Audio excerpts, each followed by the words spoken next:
Un rond-point dans la région de Nancy, aux alentours de minuit. Par contre, on va couper les lumières. On va les voir arriver par la droite. Normalement, on devrait être pas mal. Julien est à l'affût. Cet enquêteur de la gendarmerie espère coincer 2 trafiquants de drogue qui transporteraient un gros stock d'héroïne. Ces dealers, qu'il pourchasse depuis plus d'1 mois, devraient passer ici vers 3 h du matin. On a toutes les équipes qui sont en place. Franchement, ils peuvent pas nous voir. C'est impossible. Impossible. Julien est aux avant-postes. Dès qu'il apercevra la voiture des suspects, un monospace, il préviendra ses collègues. Une trentaine d'hommes, postés 5 km plus loin. Pour stopper le convoi, ils sont prêts à utiliser les grands moyens, comme cette herse télescopique. Dès que la herse est mise en place, il faut absolument foncer vers là-bas. Si le mec ne veut pas s'arrêter, il lui jettera sous les roues. Seulement voilà, les minutes défilent et rien ne se passe. Qu'est-ce qu'ils font? Qu'est-ce qu'ils font? Qu'est-ce qu'ils font? Qu'est-ce qu'ils font?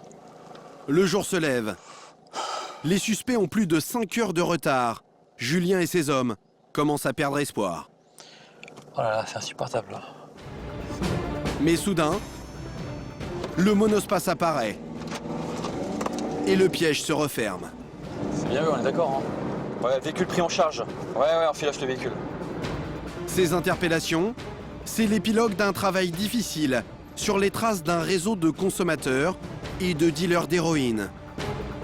Une affaire que nous avons suivie pas à pas au cœur de l'enquête. Tes mains sur le volant, tes mains sur le volant. Sur le volant, mets ta tête sur le volant aussi. C'est qui passe. Pas de faux mouvement, les gars, ça se passera bien.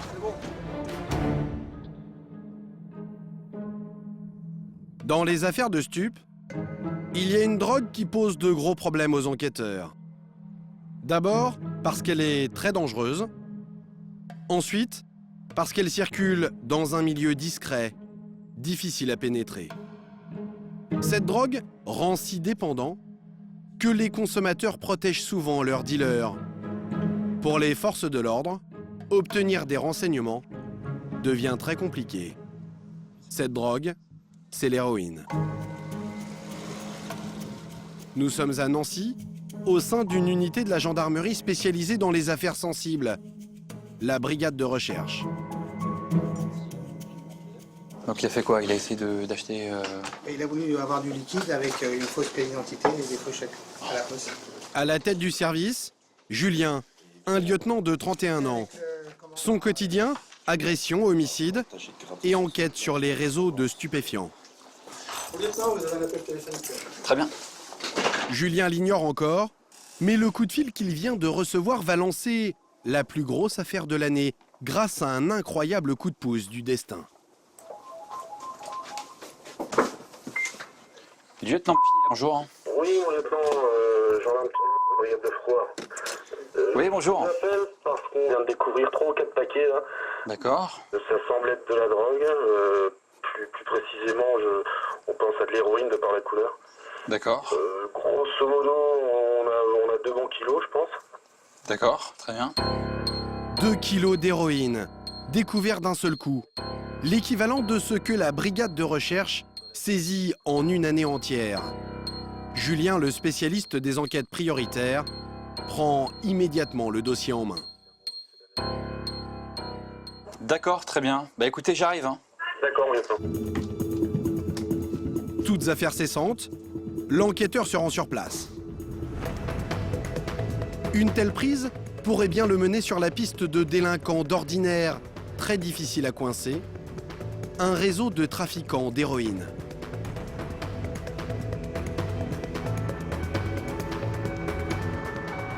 La découverte est quand même sensible, parce que s'il établit que c'est du stupéfiant et notamment de l'héroïne, la valeur marchande est quand même tout de suite importante. Direction Frouard, une petite commune à 10 km de Nancy. Et vous allez voir que cette drogue n'a pas été trouvée lors d'une perquisition chez un dealer, comme c'est le cas en général, mais d'une façon tout à fait inattendue et rocambolesque.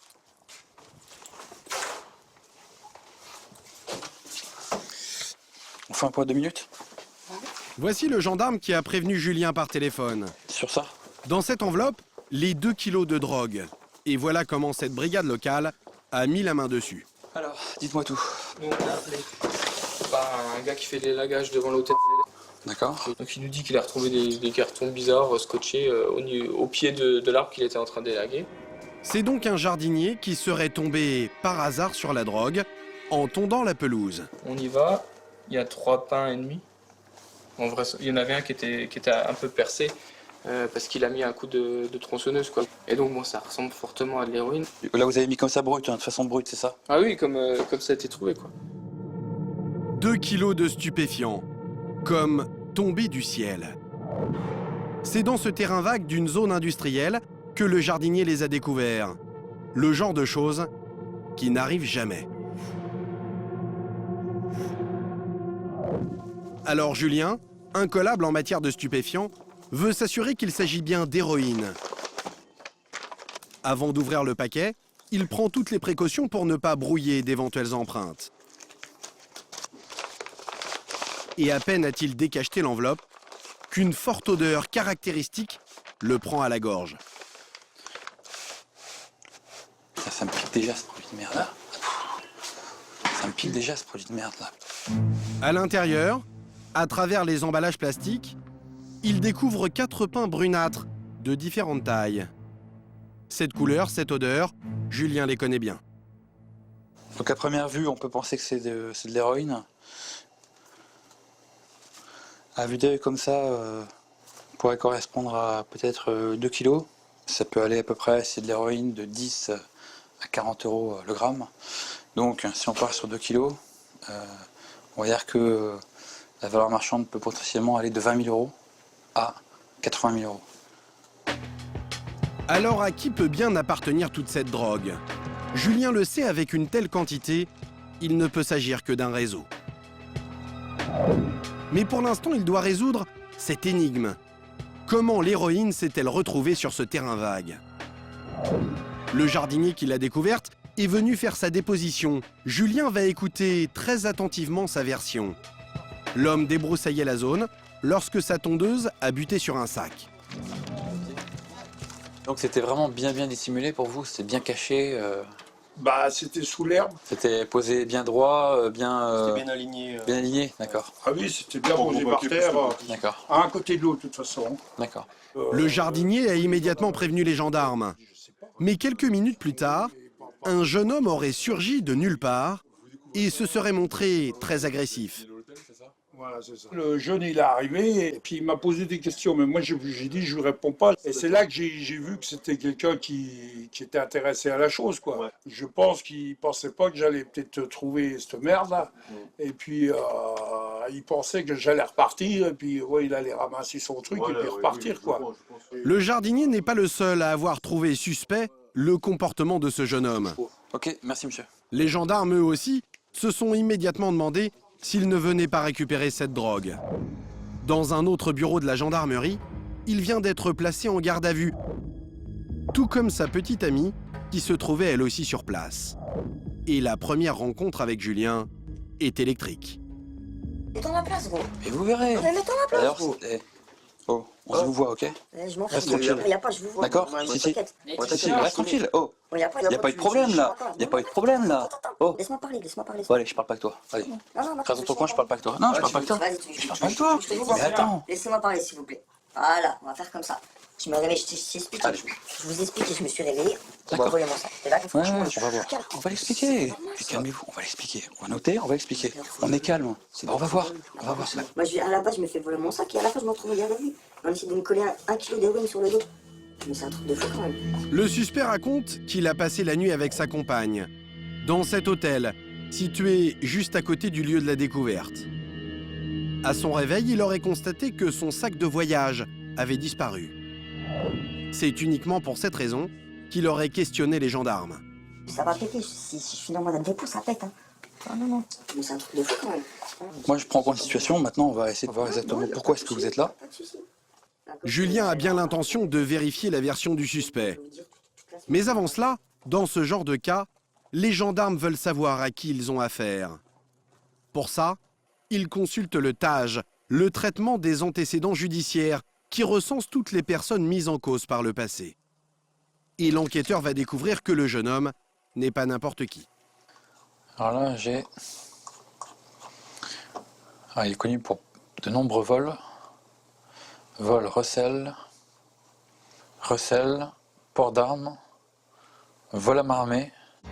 Le suspect est un habitué de la garde à vue et il vient de faire 5 ans de prison.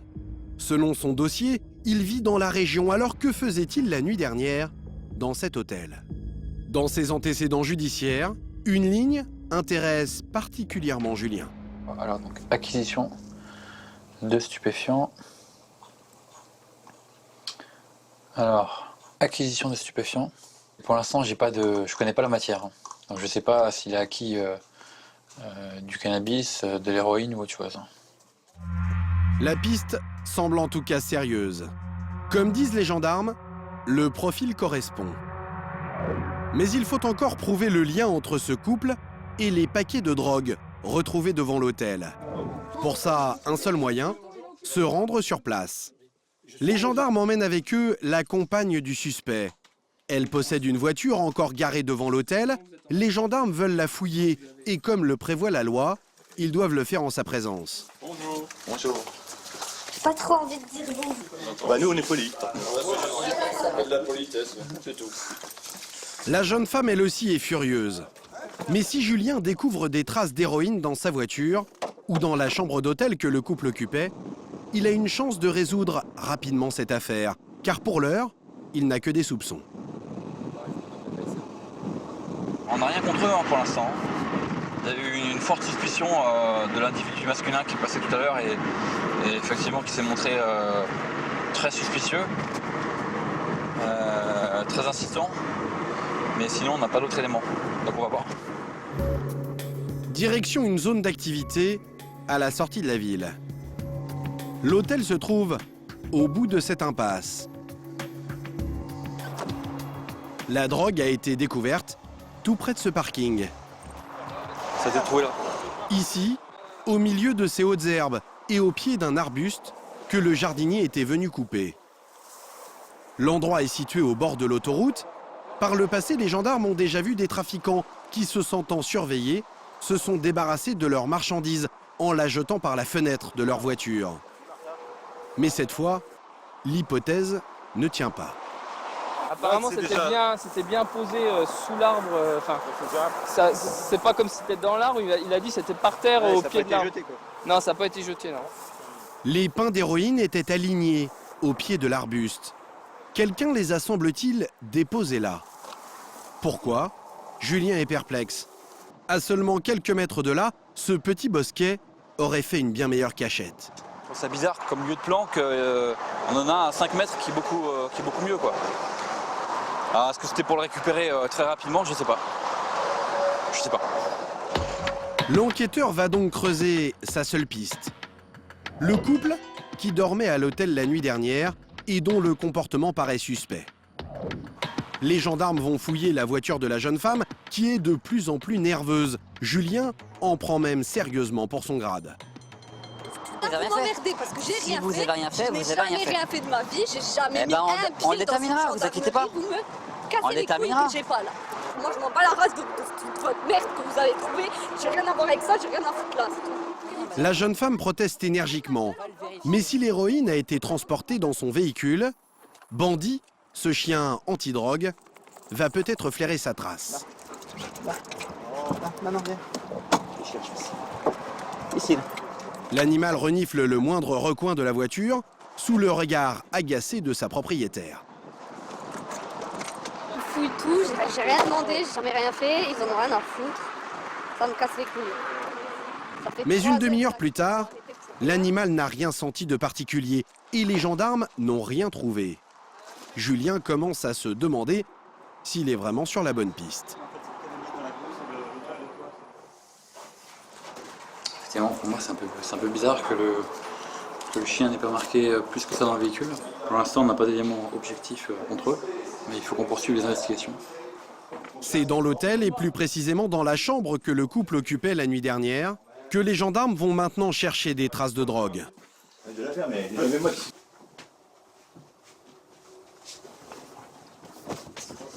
Il y a juste à regarder en dessous du lit. Il n'y a pas de l'argent, il n'y a rien ici. Mais après une rapide perquisition et le passage de bandits, rien non plus à signaler dans la chambre. La jeune femme qui retrouve enfin son calme confirme la version de son compagnon. Selon elle, ça n'est pas le sac de drogue que le couple recherchait ce matin, mais leur sac de voyage, disparu pendant la nuit. Nous, on s'est fait voler notre sac. Le sac de mon copain et toutes ses affaires dedans. Pendant que vous dormiez? Oui. Un bagage qui aurait été volé dans cette chambre, dont la porte ne porte pourtant aucune trace d'effraction. Mais après ces perquisitions, les gendarmes n'ont toujours aucun élément pour faire le lien entre le couple et l'héroïne. Bon, là on revient à la brigade, on va faire le point. On va taper les perquisitions, on va procéder aux auditions. Julien n'abandonne pas pour autant, il reste quand même un point à éclaircir. Pourquoi ce couple qui vit dans la région dormait-il à l'hôtel? Retour à la gendarmerie. Pour une audition croisée. Une technique souvent utilisée par les gendarmes. Le jeune homme et sa compagne, chacun dans un bureau. Les enquêteurs vont guetter la moindre nuance dans leurs deux récits. Alors explique-moi comment ça c'est que d'où est-ce que vous êtes parti hier Bah, on est parti. Où est-ce que vous vous êtes retrouvés? Je suis parti de chez mon beau-frère. Alors, hier. On savait pas où dormir, on était à l'hôtel, mais voilà, on s'est pris un truc, et puis on a dormi ici. C'est soit on campe, soit on dort chez des potes, ou on va à l'hôtel. Vous dormez à droite à gauche, quoi. Ouais, Depuis combien de temps vous dormez à droite à gauche? depuis vendredi. C'était prévu d'aller à l'hôtel? Non, ça faisait depuis 3 jours qu'on était chez son beau-frère, mais il voulait prendre sa fille pour dormir, donc du coup, c'est moi qui ai réservé l'hôtel à... D'accord. C'est moi. Les versions concordent, ces jeunes marginaux sont sans domicile fixe. Ils sont hébergés par des proches ou passent d'hôtel en hôtel, en attendant mieux. Leur garde à vue touche à sa fin et Julien n'a aucun élément pour la prolonger. On vous remet en liberté pour l'instant, d'accord? Ouais, non. Ok. Donc le camarade là va faire ça, il va vous faire signer le document. Voilà. On verra ultérieurement s'il y a besoin de vous revoir. Bah, je pense pas. Déjà là, je Ça suis marche pour rien déjà. En rentrant à Nancy, l'enquêteur se dit qu'il reverra peut-être bientôt ces deux suspects, s'ils sont bien les propriétaires de la drogue. Car dans ce genre de cas, les gendarmes ont un allié de poids qui les aide très souvent à éclaircir ces affaires mystérieuses. Le laboratoire scientifique. En examinant une pièce à conviction comme ces pains d'héroïne, ils peuvent recueillir un grand nombre de renseignements et se faire une idée très précise du profil des trafiquants.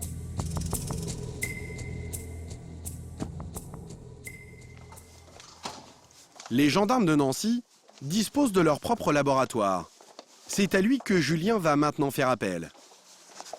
Bonjour Major, ça va? Alors je vous remets les paquets qu'on a saisis et scellés. Hein? C'est Claude, technicien en investigation criminelle, qui va tenter de faire parler les pains d'héroïne. Direction le plateau technique, au fond de la caserne, pour une batterie d'analyse.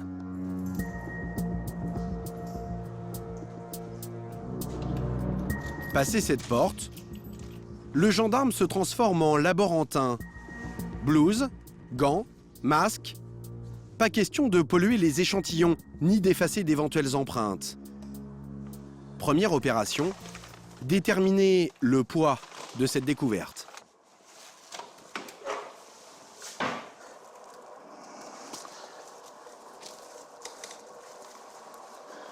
Donc 503 grammes le premier, 95 grammes, 504. En tout, 1 kg 800 grammes. La plus belle prise de l'année, s'il s'agit bien d'héroïne. Pour le savoir, Claude va maintenant ouvrir ses paquets. Et voilà donc ce qu'ils contiennent. Une poudre brune, si compactée qu'elle a maintenant la forme d'une brique. Claude va en prélever un échantillon et le plonger dans un révélateur. Si le mélange devient vert, plus aucun doute.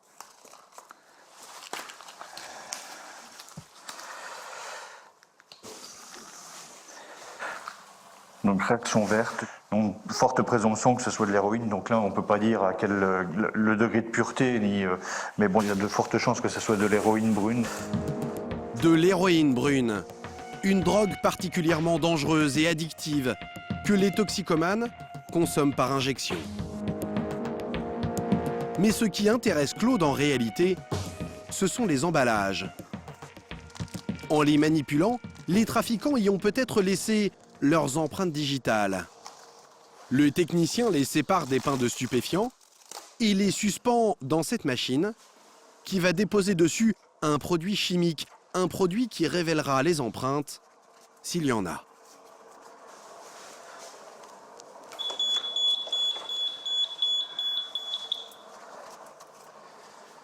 Une heure plus tard. On va voir s'il y a des traces exploitables ou non. Le traitement a mis en évidence et marqué en jaune le moindre relief sur ces emballages. Mais pour mieux les voir, Claude va utiliser une lampe à ultraviolet. J'éteins la lumière. Ensuite, il va rechercher chaque trace, ressemblant de près ou de loin à une empreinte digitale.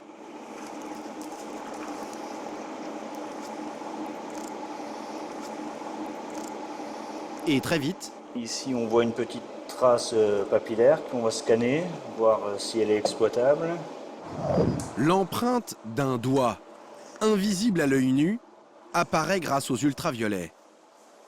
Sans doute celle d'un trafiquant qui a touché l'emballage. Claude va maintenant chercher à qui appartient ce doigt. Donc là je fais la mise au point sur mon appareil photo. Pour ça, il photographie la trace et l'affiche sur son ordinateur. Chaque empreinte digitale est unique pour chaque individu. Mais pour pouvoir la comparer au fichier national et espérer trouver une identité, Claude doit y trouver des irrégularités, des endroits où les lignes s'arrêtent, s'entrecroisent, forment des crochets ou des îlots. On appelle ça des points de comparaison. Il en faut 10 pour différencier une empreinte des autres avec certitude. Problème cette fois, la trace est très dégradée, à peine lisible.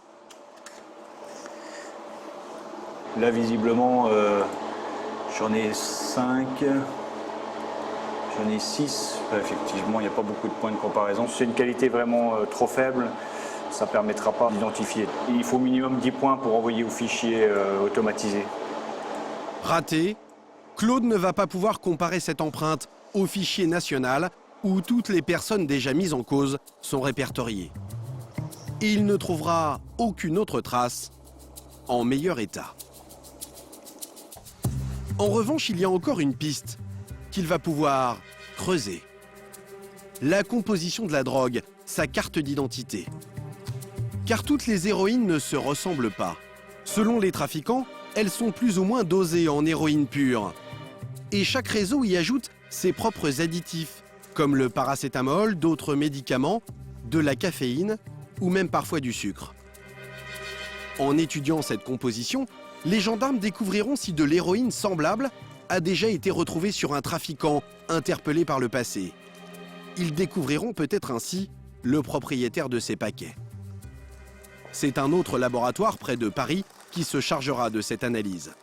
Donc un échantillon qui partira au laboratoire pour déterminer le produit lui-même et voir si les caractéristiques du produit sont déjà connues. Julien connaîtra les résultats dans quelques heures.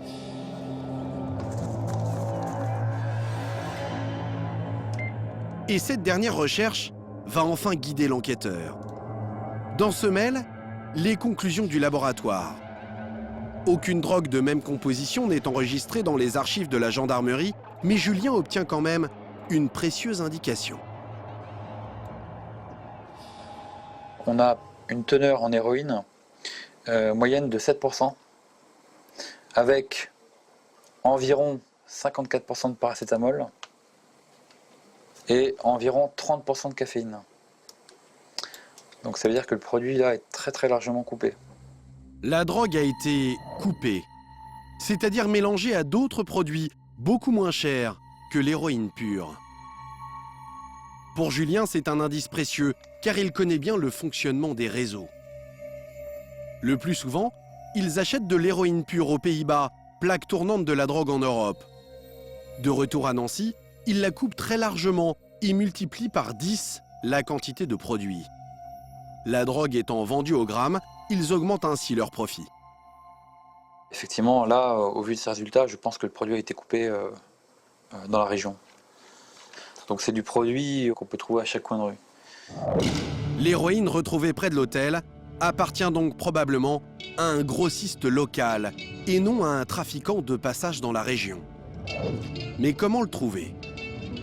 Lorsqu'ils n'ont pas la moindre piste, les gendarmes ont une technique. Retourner sur la zone de la découverte et la ratisser à la recherche de témoignages ou de vidéos. Autour de l'hôtel où l'héroïne a été retrouvée, Julien a remarqué des dizaines d'entreprises. Il va les contacter une à une. Quelqu'un a peut-être remarqué quelque chose d'anormal. Et cette fois, l'enquêteur a de la chance. Il vient d'apprendre qu'une des entreprises situées près de l'hôtel est équipée de caméras de surveillance. L'une d'entre elles est peut-être orientée sur la zone qui intéresse Julien. Un élément qui peut être intéressant, c'est des vidéos de surveillance qui donnent sur l'hôtel en question. Donc on va essayer de voir si jamais il y a des véhicules un peu suspects qui sont passés là la veille. Retour dans l'impasse. L'entreprise en question est située juste en face de l'hôtel, ici, au fond de l'image. Et ces caméras ont peut-être filmé le trafiquant en train de cacher la drogue. Bonjour monsieur, la brigade de recherche. 2 caméras de l'établissement peuvent s'avérer très précieuses. L'une est orientée vers l'hôtel, l'autre filme en permanence la seule route d'accès qui y mène. Ouais, c'est quand même pas mal. Hein. Je pense que c'est jouable. À voir. Si c'est jouable. J'ai pris un disque dur. Ouais, c'est bon. Hop. Disque dur. Julien va copier toutes les images que les caméras ont enregistrées dans les heures qui ont précédé la découverte de la drogue. Là, j'ai toute la plage horaire du 10. Donc de minuit à 23h. Donc là, c'est parfait. J'ai toute la journée. Des heures d'enregistrement que le lieutenant visionnera à la brigade. Et avant de partir, il met le commerçant dans la confidence de son enquête. Le moindre témoignage peut s'avérer très utile. En fait, on a découvert mercredi 22 des paquets près de l'hôtel Nubrofil. Ouais, c'est dans ces environs-là. Hein. Ouais. Le souci, c'est que bon, il y a quand même pas mal de valeurs marchandes. Ah oui. Ah oui. Donc si ça vous parle, si vous entendez parler de choses à droite à gauche, ça y est, vous avez des gens qui parlent. Ah tiens, j'ai vu un véhicule bizarre, ce genre de choses.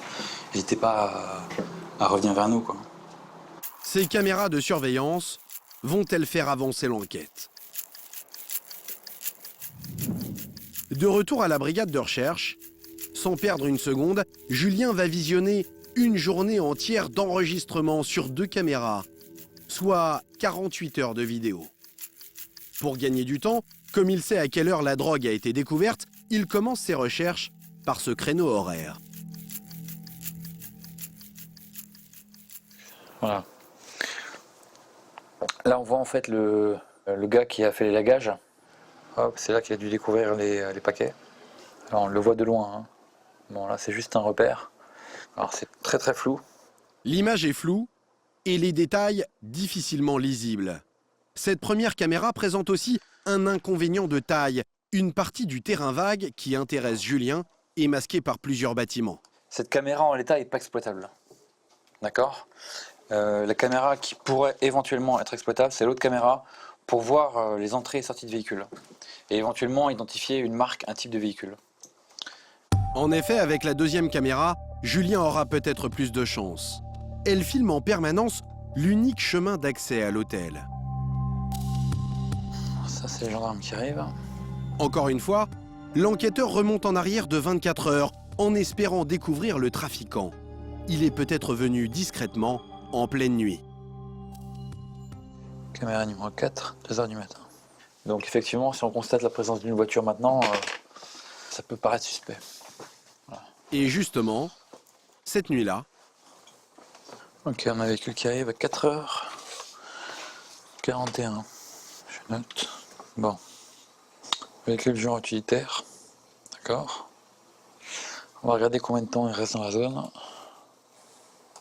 Oula. Il reste 2 minutes. Il reste pas longtemps quand même. Hein. Bizarre ça. Hein.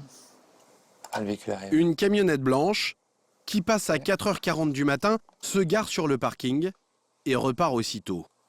La piste mériterait d'être creusée, mais malheureusement... C'est quand même très difficilement lisible. Je veux dire, on voit pas grand chose. Il y a un éclairage qui est trop présent. On ne peut pas identifier de plaque. On est beaucoup trop loin. Puis voilà. Julien est donc toujours au point mort. Ni les auditions, ni les analyses scientifiques, ni l'enquête de voisinage n'ont fait avancer son affaire. Alors il va sortir une carte que tous les enquêteurs ont dans leur manche. Son réseau d'indices. Lorsqu'ils coincent des consommateurs de drogue, les gendarmes tentent de garder le contact avec eux et de s'en servir comme informateurs. Dans le petit monde des toxicomanes, la disparition de 2 kilos d'héroïne n'est sans doute pas passée inaperçue.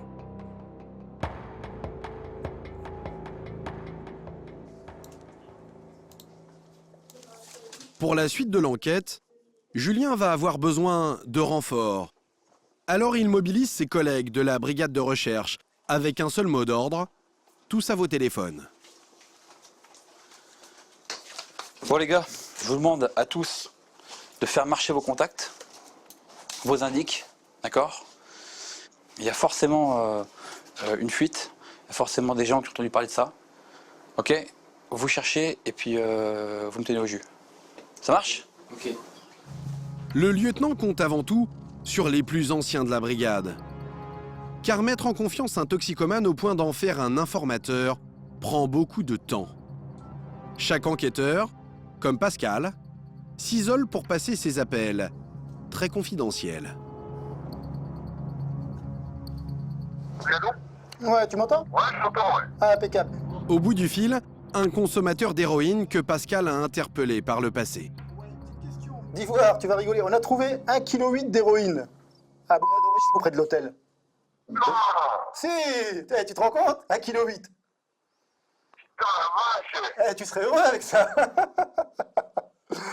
Laisse tomber, toi! Ouais. C'est la grosse prise! Bah ouais, donc le souci c'est que... Est-ce que t'as entendu quelque chose, toi? Quelqu'un qui serait fait voler ou qui aurait perdu 1,8 kg? Parce qu'on trouve pas 1,8 kg d'héros comme ça.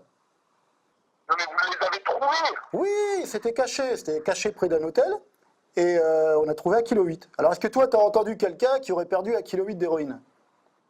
Ouais, non. Tu te rends compte, c'est pas tous les jours ça. Et vous avez trouvé ça dans un champ? Non, près d'un hôtel, caché. Donc, non. Le délire. Ouais. Et t'as rien entendu, toi? T'as entendu personne qui a perdu de la marchandise ou qui s'est fait tirer de la marchandise? Non, par contre, je peux poser, parce que par contre, moi, je connais des gens, parce que comme en plus je travaille sur le secteur, mais moi, tu vois, du fait que je connais un peu le milieu, je peux poser 2-3 questions. L'indic n'a pas entendu parler de la découverte des gendarmes. Mais dans les stupes, les enquêteurs le savent, les filières sont spécialisées par type de drogue. Cocaïne, ecstasy, herbe ou cannabis. Alors Pascal va tenter de savoir qui tient l'héroïne dans ce secteur de Nancy. Et sinon, au niveau stup, t'as quelque chose pour moi ou quoi là? Non? Non. Si t'entends quelque chose, tu me tiens au courant? Et je te tiens au courant au début de semaine prochaine. Ouais. Allez, à plus. Allez, ciao, salut. Merci, salut. Des indices, la brigade de recherche va en contacter des dizaines. Une technique souvent payante. Dans le cadre des dossiers de stupes, les informateurs, c'est des gens qui connaissent le système, c'est des gens bien souvent du milieu, c'est des gens qui ont déjà été interpellés et forcément, ils traînent dans le milieu, ils entendent des bruits, ce sont des gens bien souvent du quartier, qui sont au courant de tout. Donc forcément, ça fait dans tous les cas progresser nos investigations. Et en effet, moins d'une heure plus tard, la méthode porte ses fruits. Un informateur vient de livrer une piste. Qui me communique l'identité de 2 individus qui revendent de l'héroïne à... 2 trafiquants d'héroïne seraient très actifs en ce moment dans la région. Ont-ils quelque chose à voir avec les 2 kilos de drogue tombés du ciel? J'ai Et en 19 dans les temps, alors, ouais, dans les temps, j'ai pas vérifié encore. Hein. C'est du renseignement il y a 2 minutes. Ouais. Donc, alors, les deux revendraient donc de l'Hérault. On a un véhicule, un Renault Espace, alors couleur bleu-gris. Le renseignement est particulièrement précis. 2 noms, 2 adresses et un modèle de véhicule. Ces 2 dealers présumés ne sont peut-être pas les propriétaires des 2 kilos de drogue, mais s'ils font partie du petit monde des trafiquants d'héroïne, ils sont forcément au courant de quelque chose. Bon, c'est intéressant, on n'a pas de renseignements pour l'instant alors sur les 2 kilos. Tout le monde trouve bizarre de laisser 2 kilos d'héroïne dans la nature. Hein. Voilà maintenant. Bon, parfait. Merci Pascal. Mais les informations d'un indique ne constituent pas une preuve. Julien va devoir démontrer que ces 2 hommes sont bien impliqués dans un trafic d'héroïne. Encore une fois, son premier réflexe, interroger le TAJ, le traitement des antécédents judiciaires. Et il va découvrir que les suspects ont déjà un joli palmarès. Effectivement, j'ai des réponses. Le plus âgé d'entre eux, un homme d'une 40aine d'années sans profession connue, a fait de nombreux passages en garde à vue. Qu'est-ce que j'ai connu pour des vols et du stup. Ça, c'est intéressant. Acquisition de stupéfiants, mais pas seulement. Le suspect a aussi été interpellé pour port d'armes illégal. Connu. Stup. Le deuxième suspect, lui, est plus jeune, une 30aine d'années. Lui aussi est déjà passé en garde à vue pour acquisition de stupéfiants. Et manifestement, les 2 hommes se connaissent bien. Donc là, c'est intéressant. Les 2 ont déjà été interpellés ensemble dans le cadre d'un trafic. 2 dealers présumés, déjà mis en cause dans une affaire de drogue et qui auraient repris du service. Dans ce genre de cas, les gendarmes s'intéressent en priorité aux plus aguerris. Le plus âgé, connu pour port d'armes, est peut-être le leader. On peut penser que c'est lui qui dirige entre guillemets le réseau. Donc on va aller faire un tour sur place et puis voir s'il y a du mouvement, voir si l'intéressé habite toujours sur place. L'adresse de cet homme au lourd passé judiciaire a été communiquée par l'indic. Dans ces affaires de stupes, ces petites visites au domicile s'avèrent souvent très riches en enseignements pour les gendarmes. S'ils surprennent des allées et venues nombreuses chez le suspect, des rendez-vous de courte durée, ils peuvent soupçonner des transactions de drogue. Ici, il y a pas mal de passages, il y a beaucoup de gens qui viennent le voir, des gens peu fréquentables, ou je sais pas, il y a beaucoup de véhicules qui viennent se stationner devant la résidence, et donc pour nous, tous les renseignements sont bons à prendre. Nous suivons ce repérage des lieux en caméra cachée pour ne pas gêner l'enquête. Comme ça, je l'ai mis sur ma caméra. Tu l'as mis sur ta caméra? Tiens.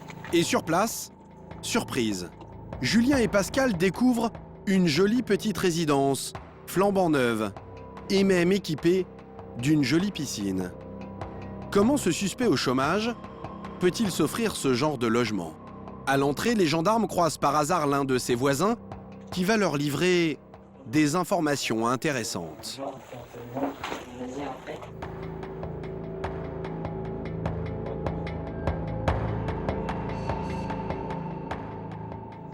En fait, on a un renseignement sur un gars qui habiterait ici et qui pourrait être impliqué dans du stupéfiant.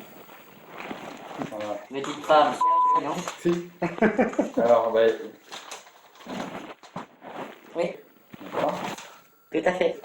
Avant même de voir la photo, le voisin avait deviné le nom du locataire suspecté. Il faut dire qu'il s'est déjà fait remarquer. Elle a peut-être interpellé 2 fois déjà par la brigade des stupes et depuis il vit. La police est déjà venue le chercher et ce voisin a constaté des dizaines d'allées et venues dans son appartement. J'ai été coupé récemment. Dans mon rêve, ici, il y en avait 30 par jour. Alors, il y a 2 accès à l'arrière où ils ont coupé le grillage. Donc soit ils passent par la déchetterie, soit ils passent par ces accès-là. Au début, ils venaient tous là, pas vraiment. Mais moi, comme j'ai intervenu à plusieurs reprises, j'ai été gueulé chez lui. Après, je ne me voulais pas de ce qui se passait chez lui. Je m'en foutais, pas je m'en doutais, mais bon. Ces derniers temps, le suspect se fait apparemment plus discret. Un policier du logo assez haut gradé là-haut. Il revient de temps en temps jeter un coup d'œil à l'appartement. D'accord. Le dernier coup, vous l'avez vu, vous, c'est quand? Ben, j'ai entendu sa moto hier soir. Vous n'avez pas vu un Renault Espace? Couleur violette comme ça. Non. L'homme ne roule pas en monospace comme l'indiquait l'informateur, mais à moto. Et il était ici il y a quelques heures. Julien a peut-être une chance de l'apercevoir. Pour ça, une seule solution, planquer dans un endroit discret et attendre son retour. Alors les gendarmes s'installent dans cet appartement vacant avec l'accord du propriétaire. D'ici, ils ont une vue imprenable sur le bâtiment et les fenêtres du suspect. Les volets sont fermés. Il n'a pas l'air d'être souvent ici. Julien et Pascal se font discrets. Ils s'attendent à une enquête difficile avec ce suspect rompu aux techniques des policiers et des gendarmes. C'est quand même quelqu'un qui a été interpellé plusieurs fois, Ouais. donc qui connaît un peu nos méthodes de travail. Donc logiquement, il devrait être beaucoup plus prudent. Après 3 heures d'attente, toujours rien. Mais les gendarmes n'ont pas le choix. Dans une enquête de stupes, ces planques sont indispensables pour vérifier les tuyaux d'un indique. Donc la planque, c'est assez dur. C'est assez ingrat parfois parce que pendant des heures et des heures, il ne se passe rien. Mais si on ne le fait pas, eh ben, on ne peut pas matérialiser des contacts, des échanges ou un éventuel trafic. En fin d'après-midi, Julien lève le camp. Il reviendra ici à 3 reprises et ces planques lui apprennent au moins une chose. Le suspect le plus âgé circule à moto. À qui appartient donc le monospace évoqué par l'informateur? Peut-être au deuxième homme, le plus jeune. Pour le savoir, les gendarmes disposent d'un moyen de recherche rapide et très efficace.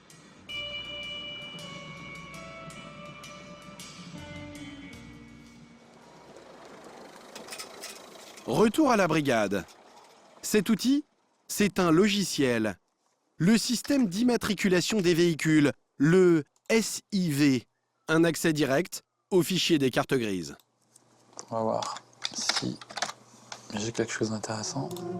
L'enquêteur entre le nom du suspect le plus jeune et il tombe sur une liste d'homonymes. Il lui suffit ensuite de rechercher le propriétaire d'une Renault Espace. Et très vite... Voilà. Renault Espace. Ok. Ça, c'est intéressant. Et effectivement, je vois que c'est porté acquéreur du véhicule il y a de ça 3 mois. L'homme possède bien ce type de véhicule et l'adresse d'immatriculation est bien celle indiquée par l'informateur. Julien est bon pour une nouvelle série de planques. Il va tenter de vérifier que les 2 hommes opèrent bien ensemble et qu'ils trafiquent bien de l'héroïne. S'il veut pouvoir les interpeller, il va devoir prouver leur activité de dealer, en photographiant notamment des transactions de drogue. Voilà pourquoi le lieutenant s'arme de ce puissant téléobjectif. Ce sont de longues, très longues planques qui commencent, et vous allez le voir, l'enquête va basculer sur un tout petit détail inattendu, une découverte inespérée qui va s'avérer cruciale.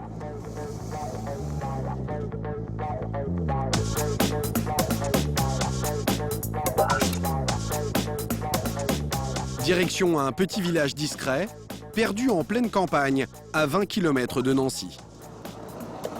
Après 100 mètres, tournez à droite. Pas vraiment l'endroit où l'on s'attend à croiser un trafiquant d'héroïne. En plein cœur de ce paisible bourg, Julien repère la maison du jeune homme.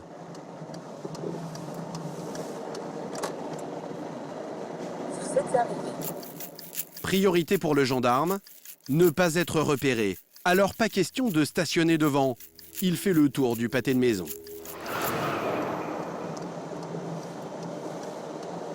Attention, droite.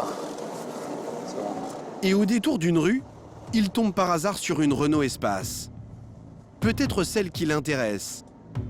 Il la suit discrètement, à distance, et une fois sorti du village, il se rapproche pour vérifier le numéro de la plaque qui correspond. Ah, c'est bon. A priori, il y a 2 personnes dans le véhicule. Julien veut s'assurer que ce sont bien les 2 hommes qu'il a dans le collimateur, mais pas facile de voir leur visage sans être vu. Alors déjà, tu vois, faut pas que je colle de trop près. À la droite. Bon, on laisse s'intercaler un véhicule. Dommage, il s'intercale pas. À force de laisser de la distance entre lui et la voiture des suspects, Julien finit par la perdre de vue. Non. Et lui, il fait quoi, putain? C'est pas possible, ça. Il a doublé. Chier. Putain, je suis cassé. Putain.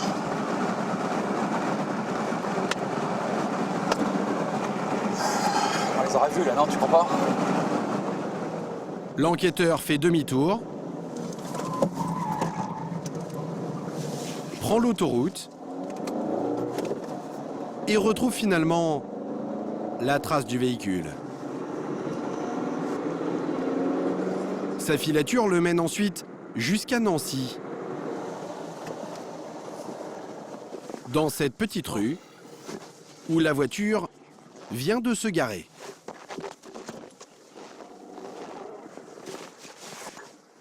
Elle prend en photo, là.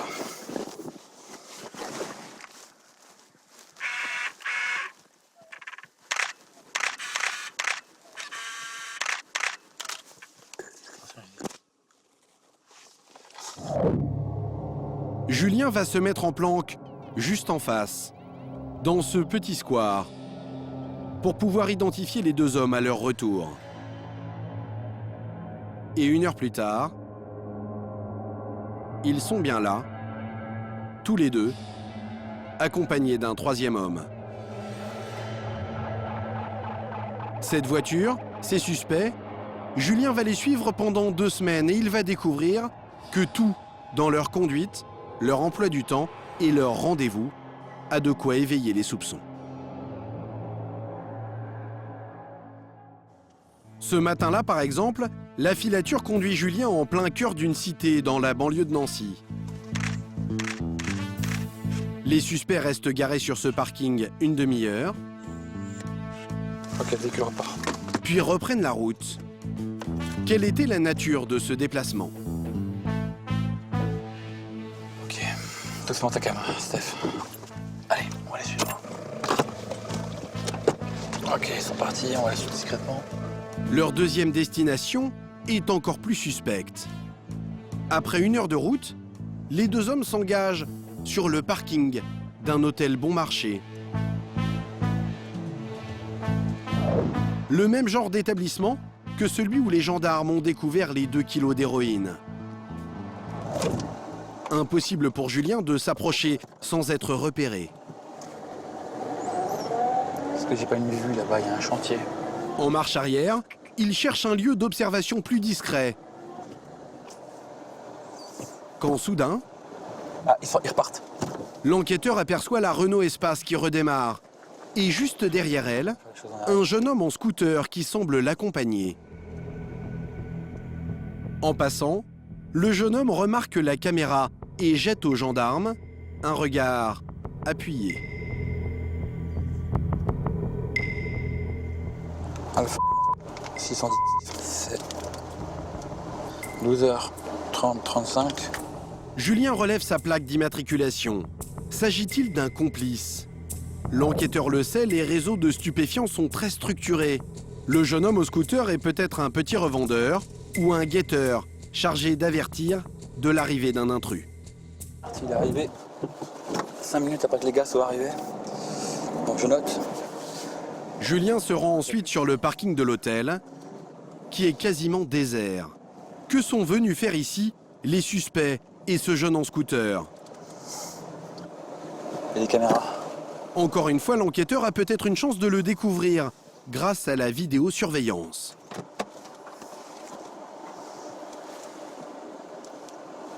Donc la prochaine étape, c'est de prendre contact avec le gérant pour visionner les vidéos et pouvoir constater l'échange. Un échange.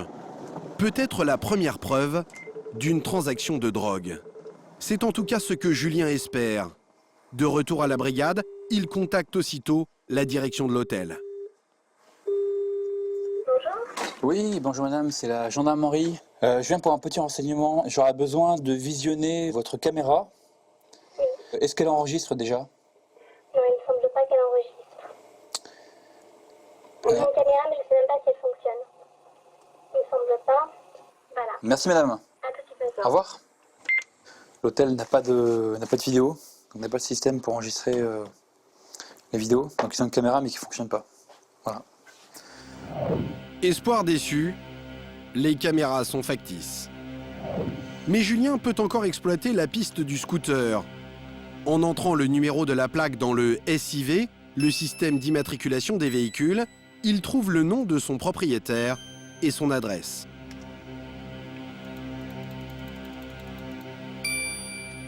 On va passer le gars au fichier. On va voir s'il est connu pour stup. Il consulte ensuite les archives de la gendarmerie pour savoir si le jeune homme a déjà fait parler de lui. Apparemment, j'ai pas de gars connu. Le conducteur du scooter n'a pas d'antécédents, mais Julien reste convaincu que cette rencontre discrète sur un parking d'hôtel désert cache en réalité une transaction de stupéfiants. Alors dans les stupes, pour éviter de se faire repérer, on utilise soit des mineurs, et le trafiquant peut aussi utiliser des gens qui ne sont pas connus, ou utiliser le véhicule, justement, d'autres personnes. Le but étant de ne pas se faire repérer, de ne pas faire parler d'eux. Donc là, c'est pas étonnant qu'on tombe sur un individu qui n'est pas connu. Mais comment pénétrer ce mystérieux réseau? C'est toujours la seule piste de Julien pour résoudre l'énigme des 2 kilos d'héroïne retrouvés en pleine nature. Les filatures n'ont pas permis de prouver la moindre transaction, alors dans ce genre de cas, l'idéal pour les gendarmes, c'est de pouvoir placer les suspects sur écoute téléphonique. Une méthode redoutable pour percer leur intimité sans se faire remarquer. Le problème, c'est que les dealers sont prudents, ils changent de numéro très souvent, et dans cette affaire, l'indic a livré de nombreux renseignements, mais aucun téléphone. Alors vous allez le voir, c'est la ténacité de Julien qui va lui permettre de débloquer la situation. Pendant 2 semaines, il va suivre les suspects à la trace dans chacun de leurs déplacements, de jour comme de nuit, sans lâcher d'une semelle la fameuse Renault Espace. C'est à gauche là. Regarde, t'as le véhicule qui est à gauche là. Juste à gauche là. Et la chance va finalement lui sourire. Ce matin-là, dans le village du suspect le plus jeune, il va assister à une petite scène apparemment anodine qui va brutalement accélérer son enquête. Au bout de cette rue, il tombe nez à nez avec l'individu en train de téléphoner devant chez lui. Ok, il a acheté un truc. Et il repart. Sans le savoir, le dealer présumé vient de commettre une grosse erreur. Ok, il est reparti. Je vais aller voir ce qu'il a acheté.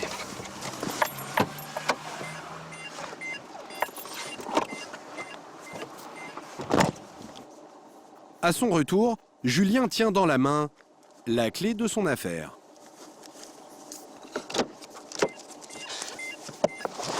Ok, j'ai récupéré ce qu'il a acheté. Ça c'est super, c'est un coupon de rechargement de téléphone portable. Ce que le lieutenant vient de récupérer dans la poubelle, c'est la facture d'une carte de téléphone prépayée. Ces cartes permettent de téléphoner pour une durée limitée en ouvrant une ligne de manière totalement anonyme, ce qui complique le travail des enquêteurs. Dans le domaine des stupéfiants, ils utilisent souvent des cartes prépayées où ils ne communiquent pas leur identité. Donc du coup, on ne peut pas remonter à eux. Et bien souvent, ils changent tous les 15 jours. Mais cette fois, cette technique ne protégera pas le suspect. Ce qui est vraiment intéressant, c'est qu'on va pouvoir identifier le numéro d'appel du gars. Sur ce coupon, des codes et des références. Pas de numéro de téléphone, mais suffisamment d'informations pour retrouver celui du suspect le plus jeune. Voilà pourquoi, de retour à la brigade, Julien est aussi fier de présenter sa trouvaille à ses collègues. Ouais, Pascal. Bon. Alors, C'est quand même assez intéressant. Il y a un des gars qui a pris son téléphone portable, qui a composé ce code, vraisemblablement, et qui a ensuite jeté ce document dans la poubelle. On a un code de rechargement, on a un numéro de série. Donc je pense qu'il n'y aura pas de difficulté pour obtenir auprès du ministère l'identification du téléphone qui a fait l'objet du rechargement. C'est donc une nouvelle phase de l'enquête qui commence. Une phase décisive que les gendarmes appellent l'exploitation de la téléphonie. Avec un simple numéro, ils peuvent tout savoir ou presque sur l'emploi du temps, les relations et les activités cachées d'un suspect. Julien va peut-être enfin découvrir ce qui se cache derrière les nombreux déplacements du fameux monospace qu'il suit depuis maintenant plusieurs semaines.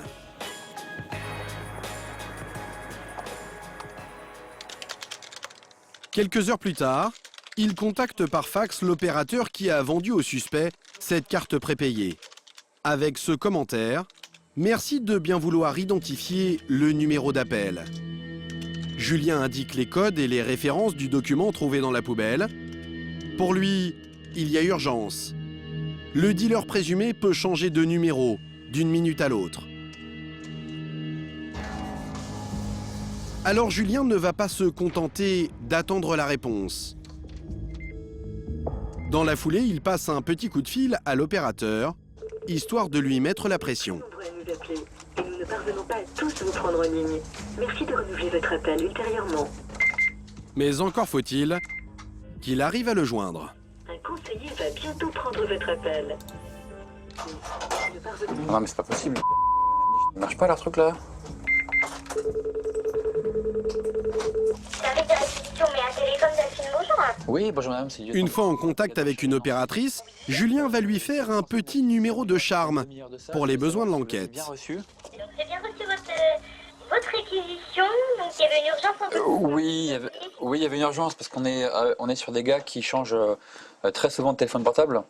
Donc si on prend du retard sur l'identification, bah après on est... Ok, ouais. Alors attendez, je vais regarder si on va avoir une réponse en direct.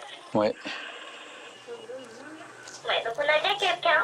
D'accord. Bah, écoutez, je demande d'envoyer...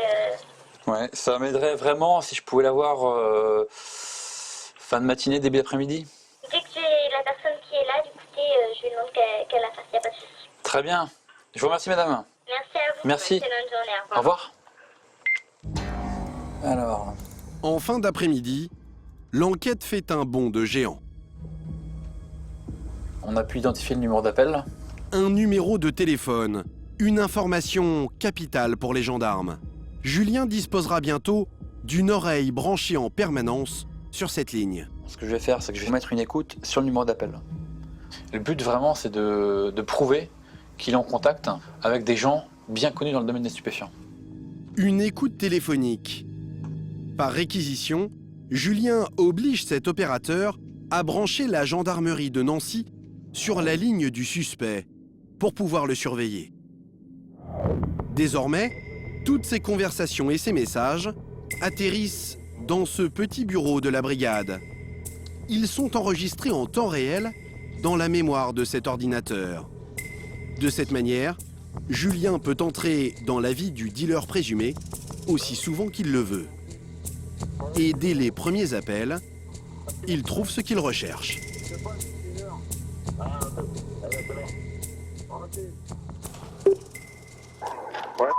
Là j'arrive à t'entends? Ok. Parce que du gros, faut absolument que tu descendes en bas ou sinon, ce qui se passe, c'est que t'es pas là, on joue à la corde, c'est qu'on joue à la cuisine à championnat, et je te après. Voilà, donc là il a fait une livraison express. Ça marche, ouais. Faites-moi un bon truc, hein. Voilà. C'est pourquoi? Ben, un blanc et un brun. Ouais, c'est ça qui... Ouais, c'est bon, je les ai préparés. Un sac, tu me dis. Ouais. Ok. Un de blanc, dans le jargon des toxicomanes, ça veut dire 1 gramme de cocaïne. Un de brun, 1 gramme d'héroïne. Ça confirme, je veux dire, ce qu'on pensait, déjà. Donc à savoir que là, il y a un gars qui l'appelle pour s'approvisionner. Donc il y a un gars qui lui demande s'il peut lui faire un petit truc.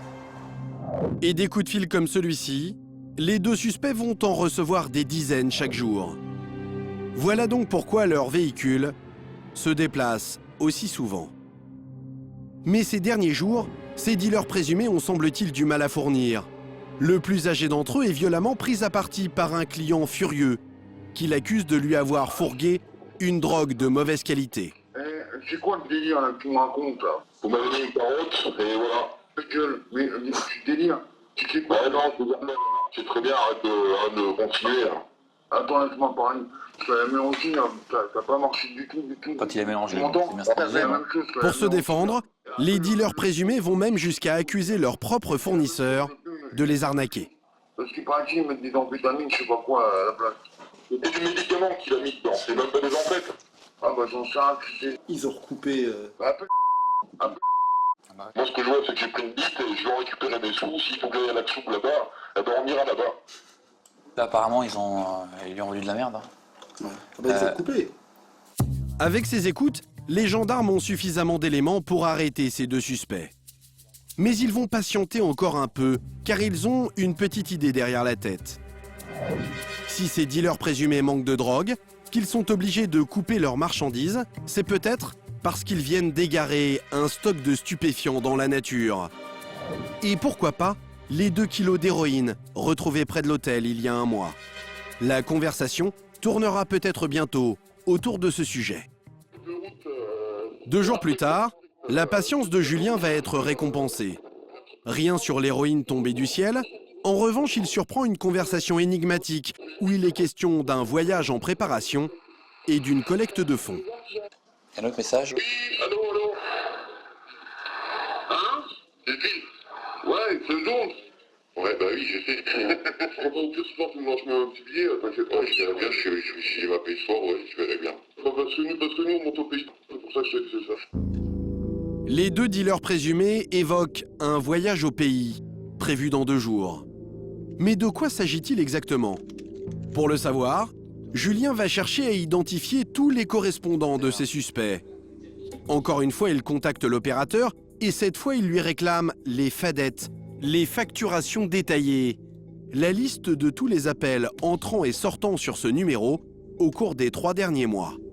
J'ai près de 5000 lignes de communication. Et certains de ces correspondants attirent immédiatement son œil avisé. Et j'ai un point qui est extrêmement intéressant, c'est que j'ai un contact hollandais qui apparaît pendant 3 mois à 75 reprises. Un correspondant aux Pays-Bas, la plaque tournante de la drogue en Europe.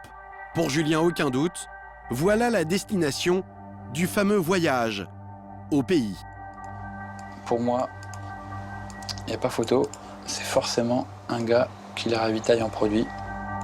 Et l'enquêteur n'est pas au bout de ses surprises, car les fadettes indiquent aussi des adresses, les emplacements des antennes relais, ces bornes qui ont transmis les appels téléphoniques. Les gendarmes peuvent donc retrouver chaque déplacement des suspects. Et Julien va s'apercevoir que les dealers présumés fréquentent assidûment les Pays-Bas. J'ai 15 relais hollandais déclenchés, donc ça c'est vraiment intéressant. Je sais que le titulaire du numéro d'appel bouge en Belgique et aux Pays-Bas. Les fadettes sont formelles. Chacun de ces voyages atterrit à Rotterdam. Et grâce aux antennes relais, Julien peut retracer la route empruntée par les dealers présumés. Alors dans ce genre de cas, les gendarmes tentent de prendre les suspects la main dans le sac, en possession de drogue. Un flagrant délit qui pèsera lourd devant un tribunal.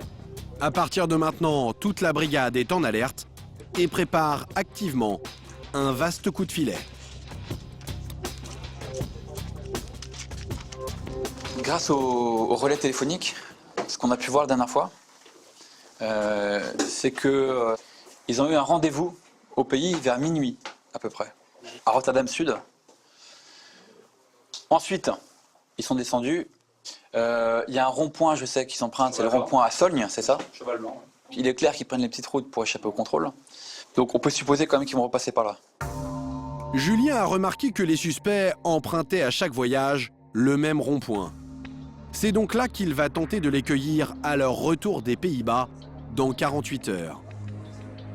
L'endroit est en rase campagne, idéal pour limiter la casse si l'opération tourne mal. Dans un coin de sa tête, l'enquêteur caresse l'espoir d'éclaircir enfin le mystère des 2 kilos d'héroïne, retrouvés au pied d'un hôtel au début de l'enquête. On a découvert, il y a un mois, un sac d'1,6 kg d'héroïne près de... Dans le milieu, des fois, ça peut se savoir. Il peut y avoir des renseignements où ils ont pu entendre parler de ça. Donc, vous leur posez la question de savoir si ils savent d'où ça peut provenir. D'accord? Ça marche? Et on se voit dans un quart d'heure. Après plus d'un mois d'investigation, l'intervention est imminente. Dans 2 jours, une trentaine de gendarmes seront mobilisés pour cette opération risquée, interpeller les 2 hommes à bord de leur monospace et en plein milieu du trafic routier. Comme souvent dans ce genre de cas, rien ne va se passer comme prévu. Le jour J, tout semble pourtant bien parti. En début d'après-midi, les suspects téléphonent à leur correspondant hollandais et confirment leur départ pour Rotterdam. Quand j'arrive 19h30, 20h. 22. Combien d'adresse? De quoi? Combien d'adresse? L'adresse? Ouais, tu connais? Ouais, je connais, ouais, c'est bon. Ok, appelle-moi. Attends, mais si moi viens. Attention, beaucoup rabatteur, ça. Attention, beaucoup police, beaucoup rabatteur, attention. Ok, ça marche. Ok, appelle-moi. Ok, c'est gentil. Le signal que Julien attendait. Ok, là ils viennent partir. Les gars, ils viennent partir. Arrivée Rotterdam, 19h30, 20h. Donc chez nous, il faut caler 5-6 heures en plus, entre 2 et 3 heures du mat. Ça marche? Selon les calculs de l'enquêteur, si les 2 suspects se mettent en route, ils devraient être de retour vers 3 heures du matin. À minuit, c'est donc le branle-bas de combat. Des spécialistes des interpellations musclées sont venus prêter main forte. Les hommes du PSIG, le peloton de surveillance et d'intervention. Et tous s'attendent au pire. Le plus âgé des dealers présumés a déjà été interpellé avec une arme par le passé. Pour toutes les équipes d'intervention, par balle. D'accord? On va pas leur tirer dessus, sauf si vraiment en cas de légitime défense. Uniquement ça. On va sur place. Vers 1h du matin, 2 heures avant le retour prévu des suspects, les gendarmes se déploient. Ce collègue de Julien, lui, reste à Nancy et garde une oreille attentive sur les écoutes téléphoniques, histoire de prévenir tout changement de programme de dernière minute. Pour les autres, direction le fameux rond-point où ils vont tendre un piège aux 2 suspects.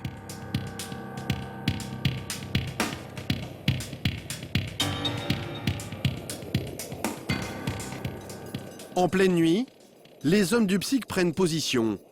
Et vous allez le voir, ils ont tout prévu. Si le monospace tente de rebrousser chemin en les voyant, ils couperont sa retraite à l'aide d'une herse télescopique. Jetée sous les roues d'un véhicule, elle en crève instantanément les pneus. Là, on prépositionne la herse, au cas où on doit la mettre en œuvre. C'est pas très long. Moi, j'ai compté une dizaine de mètres. Ouais, c'est bon. Voilà. Elle couvre toute la route. Voilà, il y a suffisamment pour s'arrêter, mais le mec... Mais entre là, ça va faire chier. Le mec, il risque d'être surpris quand même. S'ils vont arriver vite, effectivement, c'est bon. De son côté, Julien est concentré. Il aura un rôle central dans cette opération. C'est lui qui va prévenir de l'arrivée des 2 suspects. Pour ça, il s'installe 5 km en amont, sur cet autre rond-point. D'ici, il va discrètement guetter le passage du monospace, qu'il connaît maintenant si bien. Par contre, on va couper les lumières. On va les voir arriver par la droite. Ils vont partir par la gauche. Normalement, on devrait être pas mal. La souricière est en place et l'enquêteur est confiant. On a toutes les équipes qui sont en place. Donc maintenant, on n'attend plus qu'un retour des intéressés.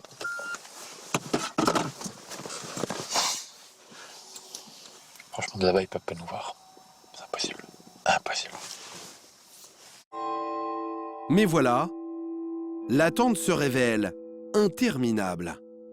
Toujours pas le moindre monospace à 6h moins le quart. D'ordinaire, les suspects ne s'attardent jamais aussi longtemps aux Pays-Bas. Qu'est-ce qu'ils foutent là? Attends, je vais foutre le contact avec du chauffage sur les pieds là, parce qu'on va crever là. La température comme le moral sont au plus bas.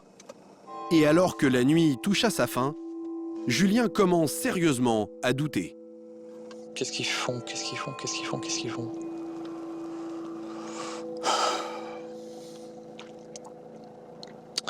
Imprévisible jusqu'au bout. Oh là là, c'est insupportable là. Les suspects auraient-ils changé d'itinéraire?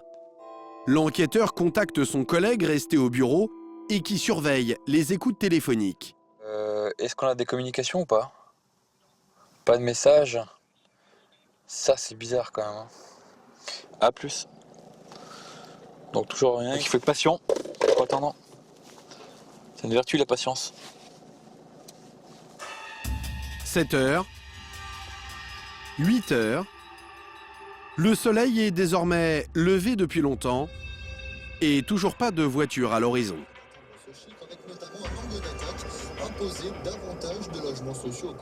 Le flash info du matin, Julien tue le temps comme il peut.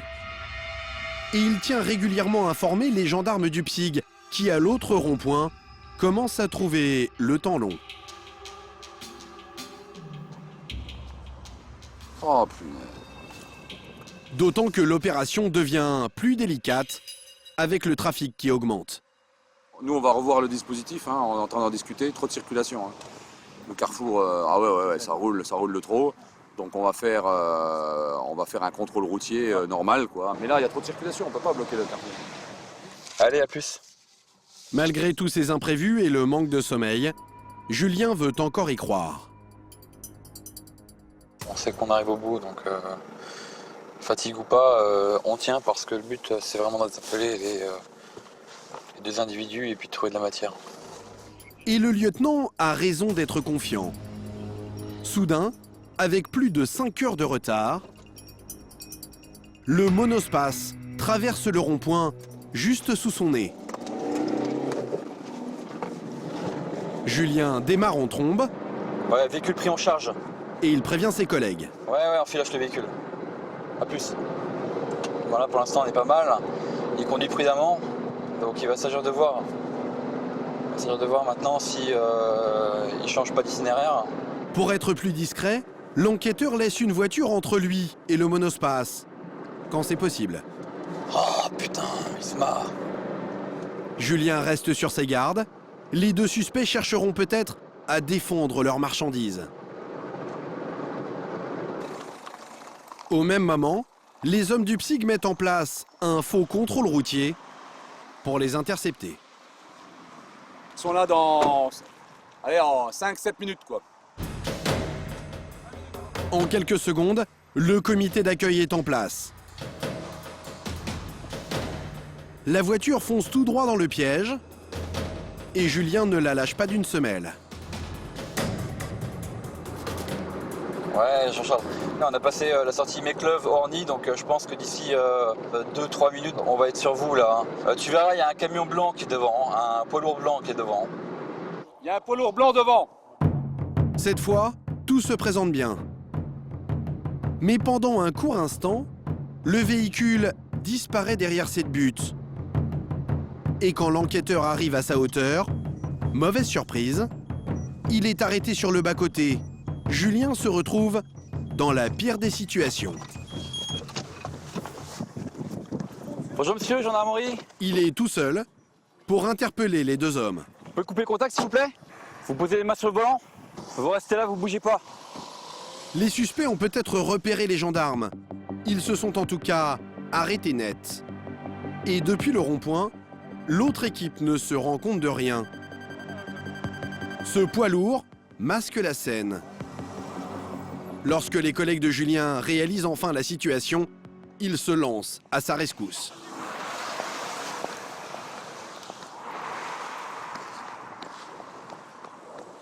Je dégage Les mains sur le volant, les mains sur le volant. Mets ta tête sur le volant aussi. C'est qui passe là. C'est bon, derrière-toi. Pousse-toi. Les deux suspects n'opposent aucune résistance.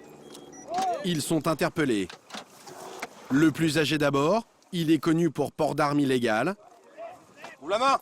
Le plus jeune ensuite. Doucement, c'est bon, je me laisse faire, je me dis. Tous deux clament leur innocence. Est-ce que vous avez une substance illicite sur vous, monsieur? Vous voulez assister d'un avocat? On va poursuivre avec vous. Vous n'avez rien d'interdit sur vous? Non, monsieur. Non? Pas de drogue sur eux. Et lorsque Julien évoque leur voyage aux Pays-Bas, voilà leur explication. Vous avez fait quoi là-bas? Vous n'avez pas joué au Scrabble là-bas?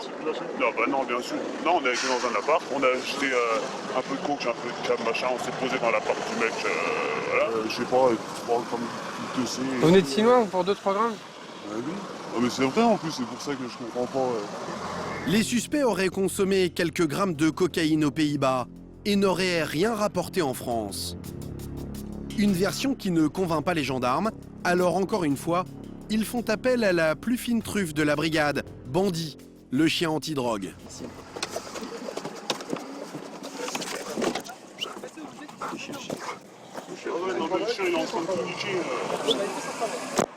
Sous les yeux des dealers présumés, l'animal inspecte le véhicule dans ses moindres recoins. Vide-poche, coffre et bagages. Mais il ne déniche pas la moindre trace de substances illicites. Et scène surréaliste, l'un des deux suspects se moque ouvertement de ses compétences. Ah, il est mauvais le chien là. Ça, c'est un mauvais chien. Le maître chien est même obligé de prendre sa défense. Le seul problème qu'il y a, s'il y a de la matière mais qu'elle est emballée cellophane, de temps que l'odeur du produit traverse les différentes couches de cellophane, le chien ne peut pas la prendre. Il y a du produit mais l'odeur n'est pas là, donc le chien ne peut pas la prendre. La drogue est peut-être trop bien cachée. Alors les gendarmes procéderont à une fouille plus approfondie du monospace dans les ateliers de la brigade.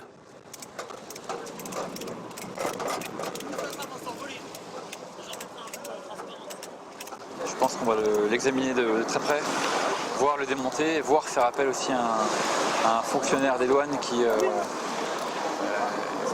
connaît particulièrement bien les caches. Mais en attendant, il y a un endroit que Julien est pressé de perquisitionner. La petite maison au cœur d'un paisible village, devant laquelle le lieutenant a planqué pendant plusieurs semaines. Il espère y découvrir les preuves matérielles d'un trafic de drogue. Et il ne va pas être déçu. Le bâtiment est un véritable musée du stupéfiant. Ça commence dès l'entrée, avec, en guise de plante verte, ce plant de cannabis. Ça, c'est du chanvre que vous savez où j'ai récupéré les graines? C'est entre... Dans le salon, les gendarmes découvrent ensuite l'attirail d'un gros consommateur d'herbe et de cannabis. Et un peu plus loin, les accessoires indispensables pour des drogues beaucoup plus dures. Des seringues par centaines, aux quatre coins de la maison.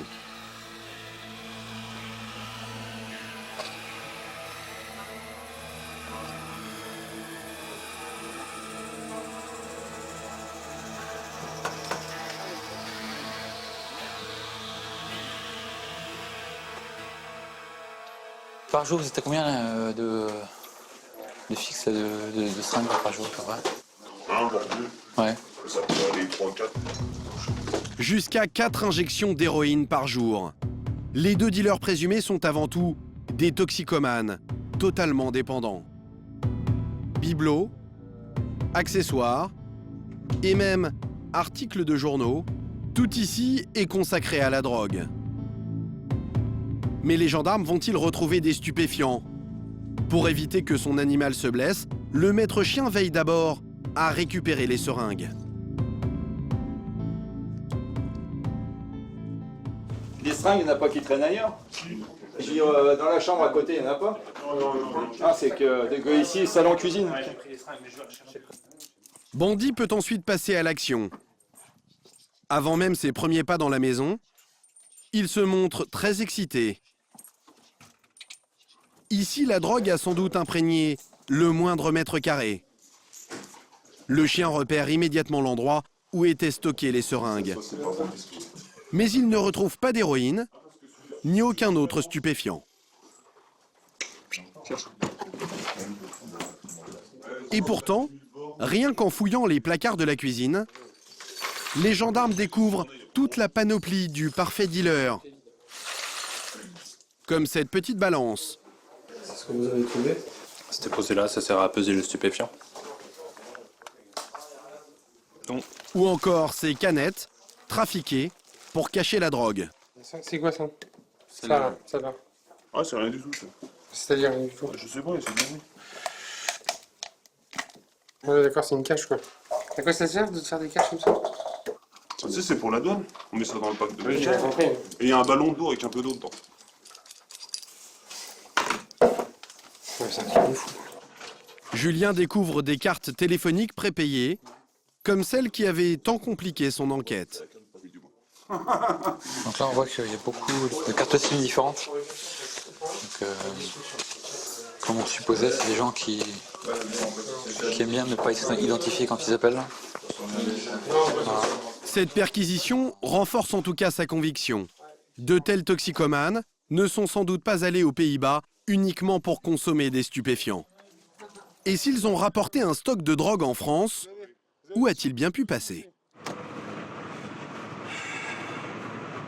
Il n'est pas exclu qu'ils aient pu le jeter, ou alors qu'ils aient pu le dissimuler dans le véhicule. Donc au niveau des gardes à vue, on espère que ça va parler un petit peu. On espère que les gens vont commencer à parler, à nous dire des choses. Faire parler les suspects, c'est tout l'enjeu de ces gardes à vue qui commencent. En matière de stupéfiants, elles peuvent durer 4 jours. 4 jours pour résoudre 2 énigmes. Les suspects ont-ils, oui ou non, acheté de la drogue aux Pays-Bas?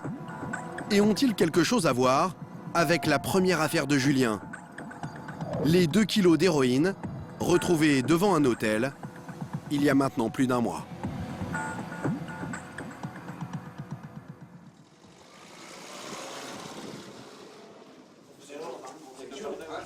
Dès le début de leur garde à vue, les 2 suspects sont séparés pour éviter qu'ils ne communiquent. Les gendarmes vont guetter la moindre différence dans leurs 2 récits. Et pour Julien, ça commence mal. Ils racontent tous les 2 la même histoire et campent sur leur position. Ils n'ont rien rapporté en France et sont allés aux Pays-Bas juste pour consommer de la drogue. Ouais, un gramme chacun. De quoi? De marne, de bois, quoi. Ensuite? Ensuite, on est revenu.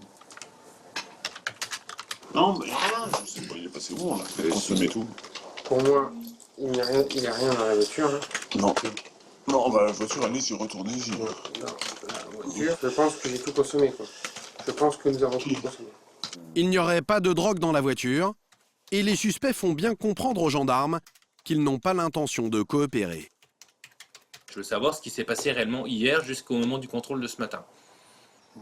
Maintenant, il faut quand même qu'on s'explique, quoi. Qui nous a dit que... Les questions, c'est moi qui les pose. Vous les mettez au placard, on y va directement, puis pas de ça, comme ça. Vous avez pas compris qu'on mettait personne au placard. Julien, lui, reste convaincu que les 2 hommes cachent la vérité.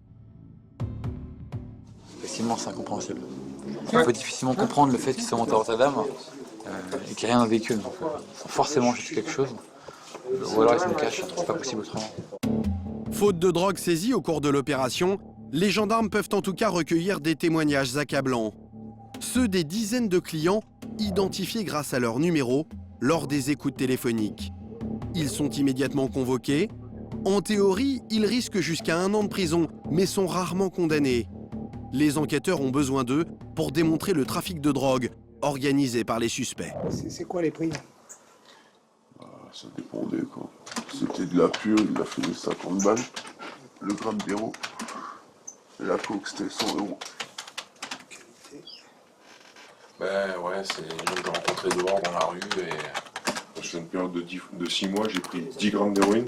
Ouais, à peu près, et 1 gramme de coke. Et 1 gramme de coke. Moi, ça fait, je sais pas, en un an et demi, je les ai appelés peut-être 5-6 fois, pas plus. Tous admettent avoir acheté de l'héroïne ou de la cocaïne aux deux suspects, qui se rendaient manifestement très souvent aux Pays-Bas. Vous savez qu'ils montent de temps en temps au pays? Ça, ouais, j'aime porter dedans, tout le monde monte au pays, quoi. Est-ce qu'à tout hasard, ça t'est déjà arrivé de lui donner de l'argent pour qu'il en récupère pour toi? Une fois. Ils vous ont proposé d'investir des sous avec eux pour un voyage? Je sais pas, même juste des sous. Ouais, ça me reviendrait moins cher, mais non pas. Assez de témoignages pour envoyer les deux dealers présumés devant un tribunal. Mais Julien, lui, ne veut pas s'arrêter là. Il veut retrouver la drogue. L'enquêteur est convaincu qu'elle est cachée quelque part, dans la voiture ou ailleurs. Et il le sait, le temps est son meilleur allié. Après une nuit en cellule, ces deux toxicomanes seront sans doute en manque et coopéreront peut-être plus facilement.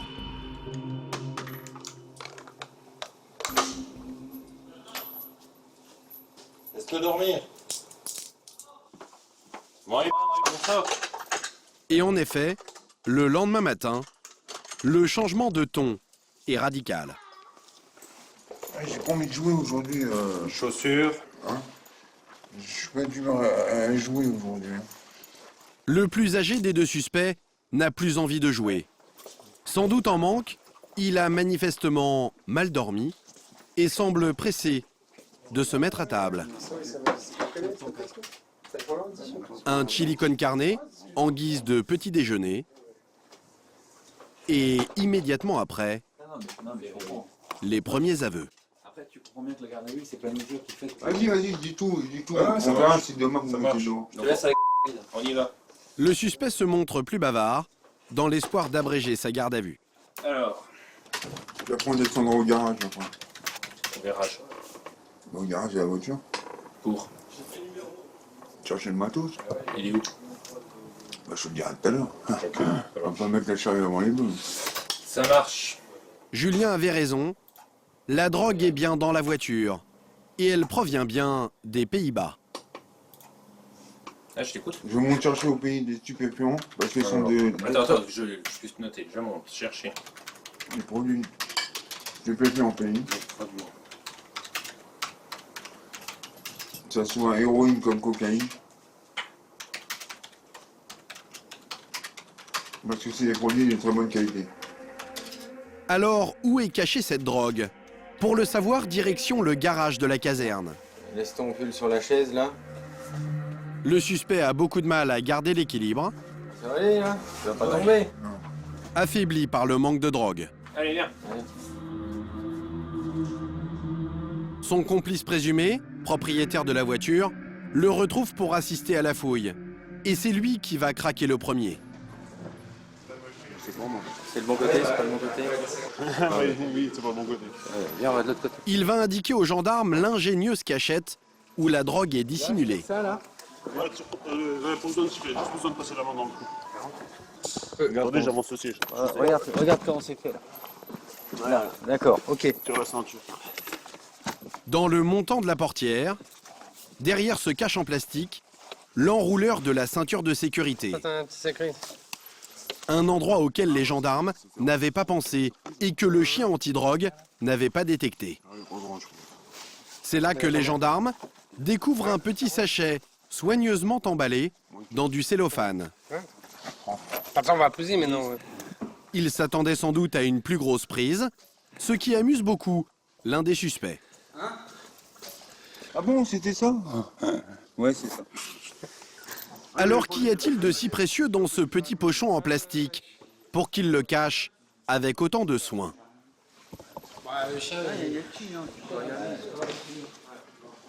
Je te dis, il y a 8 grammes de coke et il y a 18 grammes de cam, c'est tout. Quelques grammes de cocaïne et d'héroïne, mais pas n'importe lesquels. La drogue n'a pas encore été coupée, elle est quasiment pure. Les gendarmes commencent par peser la cocaïne. Et ça, c'est la C, ça. Et la C, il doit avoir 8 grammes. Et là, c'est de la pure, là. 10 grammes de cocaïne pure, environ 1 000 € à la revente. C'est quoi? Héroïne. C'est combien? Héroïne. Ouais. 21 grammes de poudre brune. De l'héroïne pure, qui une fois largement coupée, se transformera en 250 grammes, valeur marchande, environ 5 000 €. Un durci, c'est la coupe. Ça, c'est la coupe. Pour les deux suspects en manque, la simple vue de ces drogues de premier choix est un vrai supplice. Le plus âgé propose même à Julien de lui faire une démonstration. Va chercher une cuillère, juste mon truc. Va chercher une cuillère. Non, mais je te fais confiance. Non. T'en prends tous les jours, là. Je ne crois pas. Va chercher une cuillère. Mais Julien, lui, a une autre idée en tête. Ce suspect a l'air de vouloir coopérer, alors il va peut-être avouer son implication dans une autre affaire. Les fameux 2 kilos d'héroïne, retrouvés il y a plus d'1 mois, près d'un hôtel de la région. Il s'agit d'un autre dossier. Les gendarmes ne peuvent pas inclure ces déclarations dans la procédure. Je ne note pas, ça c'est vraiment un truc entre nous. Tout à l'heure on parlait de bonne foi et tout ça. Je ne note pas, il n'y aura jamais ton nom qui transpire nulle part et tout. Je veux juste savoir ce que c'est cette histoire. Et alors tu sais quoi exactement là-dessus? Ouais, je sais rien de plus. Le suspect affirme que cette affaire ne le concerne pas. La drogue ne serait pas à lui et il ne serait au courant de rien. Ah d'accord. Okay. Mais en grattant un peu... C'est quoi que tu sais là-dessus? Je le note pas, c'est juste moi j'en sais rien. Bah, t'as entendu quoi de qui? Ah, dans le milieu, ils ont parlé comme ça, mais je sais plus bien exactement. Je vais pas dire les conneries. Bah, on note pas, c'est juste pour moi savoir. Non, mais juste te dis... C'est quoi que t'as appris là-dessus? Bah, j'ai appris que, je sais pas, il y a des mecs qui ont tapé 2 kilos, d'autres et... C'est quoi, c'est un mec qui revendait, qui s'est fait soulager? C'est une tox, ils l'ont gratté, c'est tout. Un dealer de Nancy se serait donc fait dévaliser par des toxicomanes. C'est des gars qui sont d'où? Nancy. Je pense bien que tu dois pas forcément les connaître. C'est sur Nancy. C'est sur Nancy? Ouais. Et il va y avoir un règlement de compte, il va y avoir quelque chose là-dessus ou quoi? Bah, s'ils mettent la main dessus... D'accord, bon. Ça c'était juste comme ça, hein. On en discutait comme ça entre nous. Le suspect n'en dira pas plus. Son complice présumé affirmera ne rien savoir. Les 2 hommes redoutent peut-être des représailles. Julien sait en tout cas que son enquête va encore durer plusieurs mois. Mais il est confiant, tôt ou tard, un renseignement tombera dans son oreille. C'est pas tous les jours qu'on perd ou qu'on se fait voler 2 kilos. Voilà, donc c'est une enquête qui suit son cours. Je pense qu'on sera amené à garder le dossier encore peut-être 1 an. Il faut vraiment qu'on gratte dessus, qu'on fasse marcher notre réseau et puis il faut que ça sorte. Hein. Ça doit sortir. On va forcément avoir une information, un renseignement qui pourra nous orienter. Julien percera-t-il un jour le mystère de l'héroïne tombée du ciel? En attendant, pour leur trafic entre les Pays-Bas et la France, les 2 suspects sont présentés au procureur. Ils seront finalement laissés libres en attendant que la justice décide de leur sort. Pour importation, détention et vente de stupéfiants, ils encourent jusqu'à 10 ans de prison.